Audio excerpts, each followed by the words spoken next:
Good morning friend. देखो आज के আমি তোমাদের কাছে 3-4টে পিঠের রেসিপি নিয়ে চলে এসেছি। তোমরা শুধু চোখ রাখো আর দেখতে থাকো কি কি পিঠে আমি আজকে বানাচ্ছি। পাটিসাপটা আছে, পোয়া পিঠা আছে, সাজের পিঠে আছে, যেটাকে চিতই পিঠে বলে। দেখো আমি পাটিসাপটা প্রথমে পাটিসাপটাটা করব। তার জন্য আমি 3 কাপ ময়দা, 3 কাপ সুজি, 1.5 কাপ সুজি আর গুড় নিয়ে নিয়েছি। ওটাকে ভালো করে মিক্স করে নেব। তা বাটার তৈরি করে নিচ্ছি।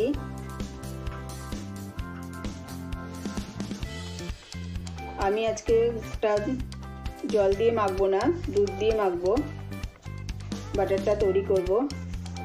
দেখো হাত দিয়ে ভালো করে আস্তে আস্তে সবটার সাথে গুড়টা, ময়দা, সুজি, গুড় ভালো করে আস্তে আস্তে অল্প অল্প করে দুধ দিয়ে প্রথমে ভালো করে একটু মাখিয়ে নিচ্ছি। একবারে দুধ দিয়ে মাখবো না, আস্তে আস্তে করে। এটা একবারে জল দিলে দলা দলা পাকিয়ে যাবে।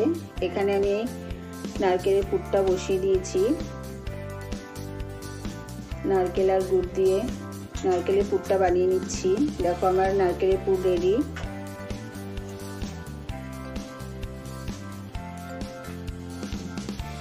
এবার আমি হাতে আজকে ক্ষীর বানাবো। তার জন্য আমি শিলনোড়ায় গোবিন্দভোগ চাল বেটে নিচ্ছি। চালটা আমি আগে থেকে ভিজিয়ে রেখেছি। আজকে চাল বেটে ক্ষীর বানাবো গোবিন্দভোগ চাল দিয়ে। দুধটাকে ভালো করে ফুটিয়ে নিয়েছি আগে। দুধটা ভালো করে ফুটিয়ে নিয়ে ধরো 1 লিটার দুধকে তুমি 500 দুধ করে নিতে হবে। এখানে দেখো এবার বাটারটা আমি ভালো করে আবার মেখে নিচ্ছি। ওখানে দুধ জাল হচ্ছে।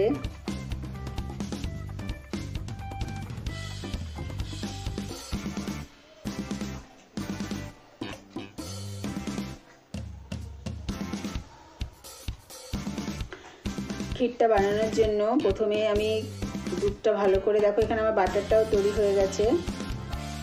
ব্যাটার আমার গোলা শেষ। খুব পাতলা, খুব ঘনও হবে না।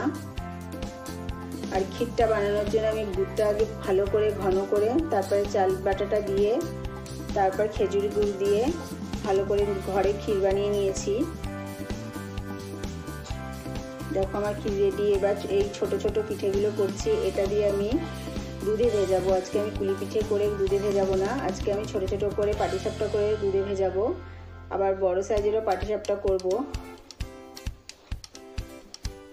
আজ সকাল থেকে অনেক রকমের পিঠে বানানো হয়েছে। দেখো এটা আমি পাটিসাপটা বানাচ্ছি।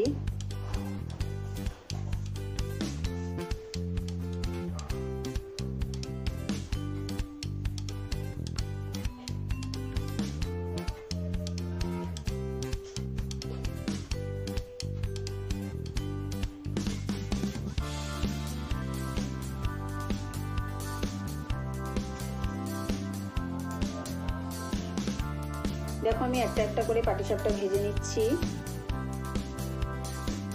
তারপরে আমি যে ছোট ছোট পাটিসাপটাগুলো করেছি ওগুলো আমি আজকে দুধে ভেজাবো। আজকে আমি কুলি পিঠে করিনি। আজকে ভাবলাম একটু নতুনত্ব। কুলি পিঠে তো সবাই খায় দুধে ভিজিয়ে। আজকে আমি একটু পাটিসাপটা করে দুধে ভিজিয়েছি। দেখো এখানে আমার পাটিসাপটা রেডি।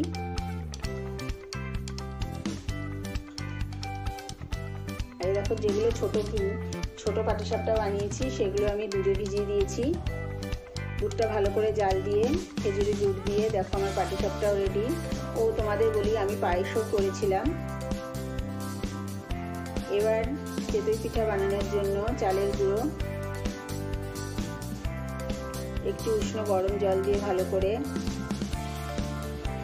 ব্যাটারটা তৈরি করে নিচ্ছি। এটা আমার শাশুড়ি বানিয়েছে।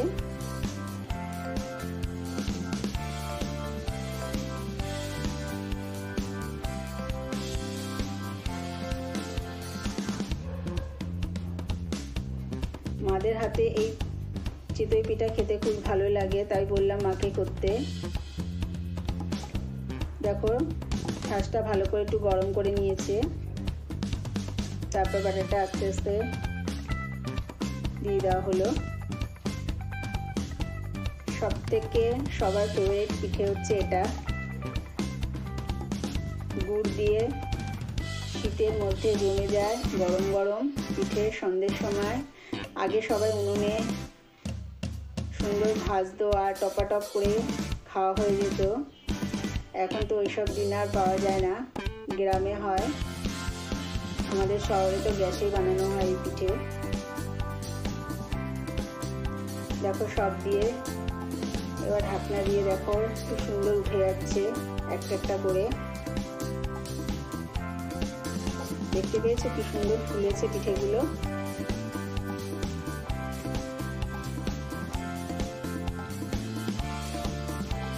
দেখো নিজের থেকে যখন হয়ে যাবে নিজের থেকে সব উঠে যাবে। যেটা উঠবে না সেটা ভাববে যে তো হয়নি, যখন হয়ে যাবে দেখবে নিচ থেকে সুন্দর উঠে যাবে। দেখো আমি গুড় দিয়ে প্লেটে সাজিয়ে দিলাম, 1 মিনিটে সব শেষ হয়ে গেল। এবার আমি পোয়া পিঠা বানাবো। চালের পেস্ট ছিল কিছুটা, দেখো আমি চালের গুঁড়ো, ময়দা আর একটু নারকেল কোড়া আর আমি খেজুরের গুড় নিয়েছি, গুড়টা একটু জাল দিয়ে নিয়েছি। এটা দিয়ে আমি একটু পোয়া পিঠা বানাবো। এটা কিন্তু তেলে ভাজতে হবে পিঠেটা। এটাকে আমি ভালো করে মিক্স করে নিলাম, খুব ভালো করে মেখে নিচ্ছি ব্যাটারটা। আজকে কিন্তু অনেক রকমের পিঠে তোমাদের দেখিয়ে দিলাম। তোমাদের কার কার আজকের আমার ভিডিওটা ভালো লেগেছে, আর ভালো লাগলে প্লিজ লাইক শেয়ার, আর আমাদের চ্যানেলটা যদি কেউ এখনো সাবস্ক্রাইব না করে থাকো প্লিজ সাবস্ক্রাইব করে দিও। দেখো আমার ব্যাটারটা তৈরি। এবার তোমাদের একটা মজার জিনিস দেখাচ্ছি। আমি কড়াইতে তেল বসিয়ে দিচ্ছি গরম হওয়ার জন্য। দেখো আমার ব্যাটারটা তৈরি, খুব পাতলাও করবো না, খুব ঘনও করলাম না, নারকেলও আছে এর মধ্যে,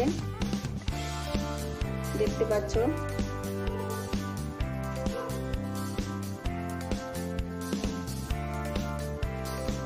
দেখো আমি কড়াইতে তেল বসিয়ে দিয়েছি, আর আমি একটা ছোট্ট প্লেট নিয়েছি, মানে যেটা বলে ঠাকুরের থালা। আমি এটা পুরনো নিয়ে নিয়েছি। আমি আজকে এটা দিয়ে ভাজবো, সবকটা এক সমান মাপের হবে। দেখো এটাকে আমি ভালো করে গরম করে নিলাম। এবার একটা হাতার সাহায্যে একটু ওপরে তুলে এবার ব্যাটারটা ওই প্লেটটার মধ্যে দিয়ে দেবো। যখন এটা হয়ে যাবে দেখবে এমনি সব উঠে চলে আসবে। এবার দেখো কত সুন্দর ফুলে উঠে উপরে উঠবে।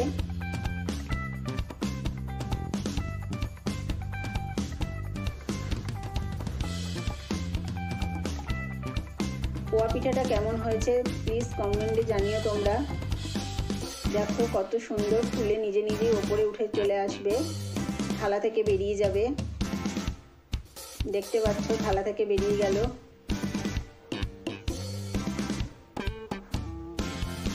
দেখো কত সুন্দর ফুলে উঠেছে পিঠেগুলো। একে একে এইভাবে আমি ভেজে নেবো প্রত্যেকটা। আর তোমরা যদি থালাতে ভাজো সবকটা সমান হবে।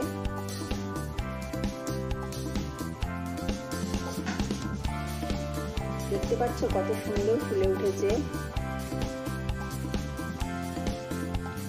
নাও আমাদের পোয়া পিঠা রেডি এন্ড সার্ভ করে দিলাম। আজকের ভিডিওটা কেমন লাগে প্লিজ লাইক করো।